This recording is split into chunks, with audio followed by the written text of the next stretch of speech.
الشخص ده مسك موبايله علشان يتواصل معاك مرات أكتر بكتير مما عمرك هتعرف، وفي كل مرة كان في آخر لحظة بيمنع نفسه من إنه يعمل كده، مش لأنه مش بيحبك، لكن لأنه خايف من ردك. خد نفس عميق، لأن اللي هقوله لك دلوقتي هو السبب ورا كل لحظة صمت اداها لك في حياتك. هو كان واقف على العتبة إنه يمدلك إيده، مش بس فكر في الموضوع، ومش بس كان بيفكر فيه كاحتمال، كان فعلا واقف على العتبة، زي واحد واقف على حافة المية قبل ما يقفز. جسمه كله جاهز وقلبه كله جاهز، لكن في حاجة جواه كانت بترجعه كل مرة في آخر لحظة قبل ما يقع. تقريبا الكلمة دي عاشت جواه الأسابيع. كان تقريبا هيقول، تقريبا هيبعت، تقريبا هيتصل، تقريبا هيظهر، تقريبا كان هيطلع الحقيقة من بقه ويحطها عند رجليك. لكن تقريبا مش زي إنك تعمل الشيء فعلا. المسافة بين تقريبا والحقيقة هي المكان اللي عاش فيه، مكان مؤلم، مليان كلام كان جاهز لكنه ما اتقالش أبدا، مكان الشجاعة والخوف فيه بيكسبوا بالتبادل. ودلوقتي بالظبط في اللحظة دي الشجاعة بدأت تكسب. هو أقرب إنه يتواصل معاك أكتر مما أنت متخيل. سيب جسمك يهدى في اللحظة دي. اللي هتسمعه دلوقتي مش صدفة، الكون احتفظ بالرسالة دي لحد ما بقيت جاهز تستقبلها. ودلوقتي أنت هنا، مش لأنك دورت عليها، لكن لأن روحك هي اللي نادتها. ولما روح تنادي حاجة، الإلهي ما بيترددش. الشخص ده شايل حاجة ما بقاش يقدر يمسكها لوحده، مش السطح ومش النسخة اللي بيوريها للعالم، لكن الحقيقة، الحاجة اللي بتخليه يصحى بالليل، الحاجة اللي بتخلي إيده ترتعش لما يفكر بس يكتب اسمك. هو قرر إنه يتواصل معاك، مش النهاردة ومش الأسبوع ده. القرار ده تاخد من شوية. القرار حصل في لحظة ما كانش متوقعها. يمكن كان بعد ظهر عادي لما الضوء وقع على حاجة وفجأة كل حاجة فكرته بيك. يمكن كان شخص غريب قال كلمة أنت كنت دايما بتقولها. يمكن كان وهو ساكت والدنيا نايمة وحس بغيابك تقيل عليه. يمكن كانت اللحظة اللي فهم فيها إن الحياة اللي عايشها من غيرك ما بتحسش فعلا إنها حياة. القرار اتاخد، القلب قال نعم، الروح قالت نعم، لكن العقل قال استنى. ومن ساعتها وهو مستني، مش لأنه مش عايز يتواصل معاك، لكن لأنه خايف من اللي ممكن يحصل لما يعمل كده. هو أقرب إنه يتواصل معاك أكتر مما أنت متخيل، لكن الخوف اللي واقف بينه وبينك مش النوع اللي ممكن تكون متخيله. هو مش خايف إنك زعلان، ومش خايف من سكوتك، ومش خايف إنك ترفضه بكلام قاسي أو ببرود. المخاوف دي كانت هتكون أسهل. المخاوف دي ليها شكل واضح، الإنسان يقدر يستعد لها، يقدر حتى يتدرب على رد فعل الرفض.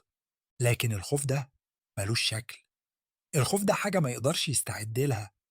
هو خايف إنك تكون كبرت وتغيرت عنه، خايف إنك تكون مشيت له قدامه وهو فضل واقف مكانه، خايف إن الشخص اللي بقيت عليه دلوقتي ما بقاش محتاج حد زيه، خايف إنه استنى وقت طويل قوي، وإن الشباك اللي كان فاكر إنه هيفضل مفتوح دايما بدأ يتقفل بهدوء، مش بصوت ومش برسالة، لكن بالطريقة الهادية اللي بدأت بيها تبني حياة مش معتمدة على ظهوره أو غيابه.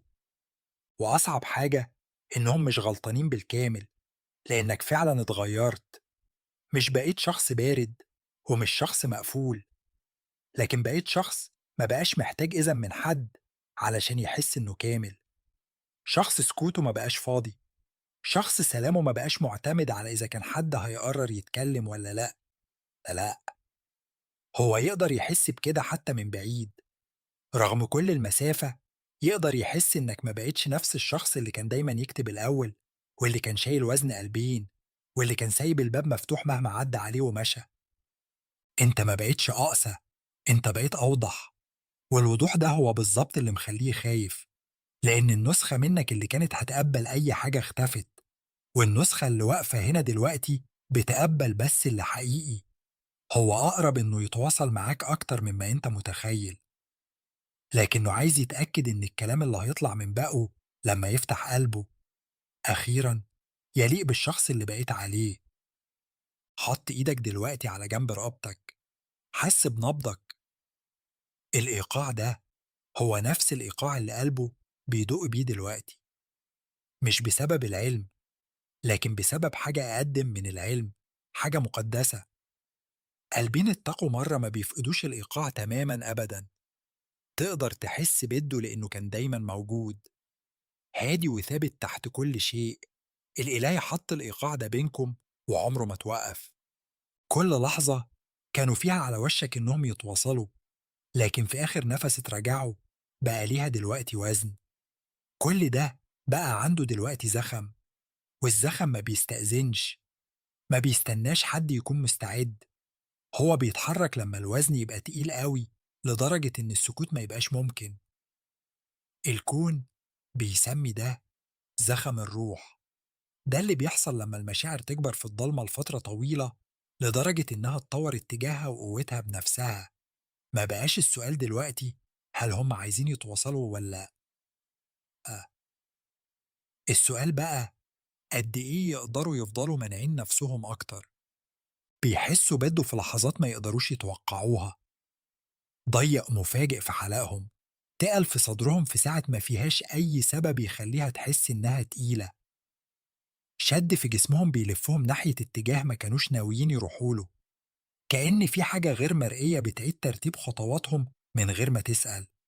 هم بيقربوا من النقطة اللي فيها وزن إنهم ما يتواصلوش يبقى أتقل من الخوف إنهم يعملوا كده. دي نقطة التحول، دي اللحظة اللي الكون كان بيشتغل عليها، مش بالقوة لكن بالصبر، بالبناء البطيء المقدس لكل اللي بيحسوا بيه ناحيتك، اللي بيضغط على كل جدار هم بنوها قبل كده. في حاجة على وشك إنها تسيب، ولما ده يحصل مش هيبان كأنه قرار، هيبان كأنه حاجة ما بقاش ممكن تتمنع أكتر من كده.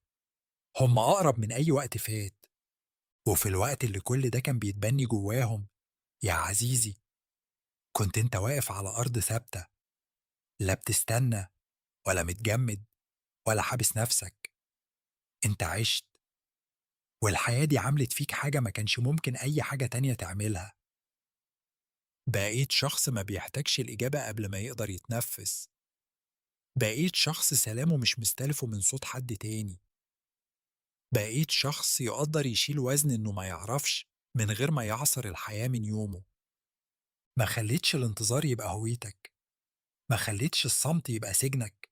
شلت عدم المعرفة وبرضه زرعت حاجات، ضحكت برضه، عملت خطط ما كانش ليها علاقة بيهم. كل صباح كنت بتصحى تحط رجليك على الأرض وتختار إنك تكون هنا، هنا بالكامل في حياتك أنت. وده مش حاجة قليلة، ده مقدس. والإلهي شاف كل يوم من ده. ترددهم مش وزنك، بروفتهم مش وزنك. أي حاجة هم بيعدوا بيها دلوقتي هي بتاعتهم. الخوف، الخجل، الشعور بالذنب إنهم كان المفروض يتكلموا بدري، والرعب من إنهم يسألوا نفسهم هل بدري بقى متأخر. كل ده عليهم هم يشيلوه، مش عليك. حياتك ما وقفتش لما هم سكتوا، حياتك كملت. والمسافة بين المكان اللي كنت فيه والمكان اللي انت فيه دلوقتي بتثبت انك عمرك ما احتجت صوتهم علشان تلاقي اتجاهك. انت مش مديون لحد بباب يفضل مفتوح للأبد، ومش مديون لحد بفرصة تانية بس لأنه أخيرا لقى الشجاعة إنه يسأل، ومش مديون لحد بإجابة بسرعة استعجاله. انت بترد بسرعة سلامك، وده مش قسوة، ده اكتمال. ولو جاملك قلبك هيعرف يعمل ايه. هتحس هل كلامهم شايل حقيقة ولا بس خوف. هتعرف الفرق بين حد بيتواصل لأنه خايف يخسرك وحد بيتواصل لأنه أخيرا مستعد يحبك. الاتنين مش نفس الحاجة، وانت دلوقتي عارف ده. اتعلمته في الصمت، اتعلمته بالطريقة الصعبة، واللي اتعلمته ما يتنسيش.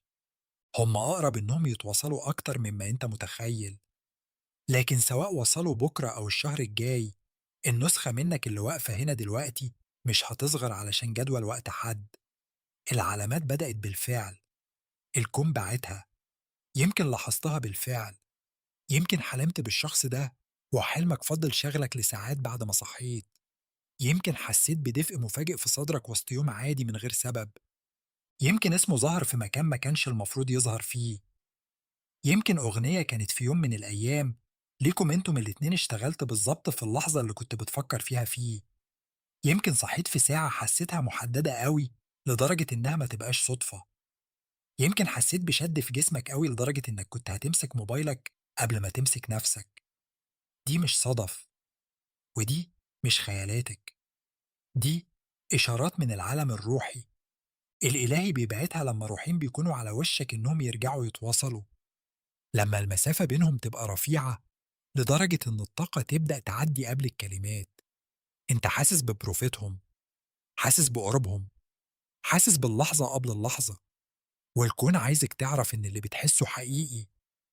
الكون بيسمي الجزء الأخير ده التردد الأخير، هو التوقف المقدس اللي بيحصل قبل ما حد يعدي، حد ما يقدرش يسيبه من غير ما يعديه. الإلهي ما بيسمحش للناس يوصلوا بسهولة، مش لما الاتصال يكون عميق بالشكل ده، ومش لما الرهان يكون عالي بالشكل ده. التردد الأخير مش عائق، ده اختبار.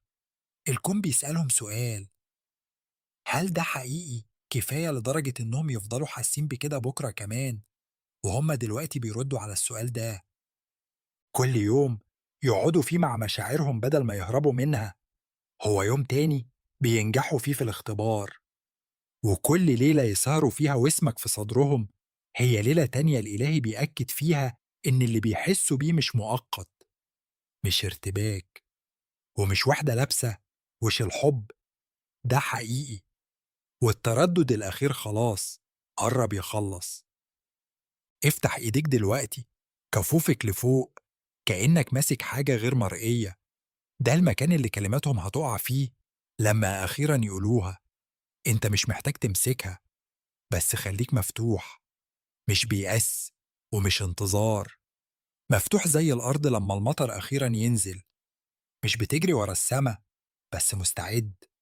انت مستعد، مش لأنك محتاج اللي هم على وشك يقولوه، لكن لأنك بالفعل بقيت كامل من غيره.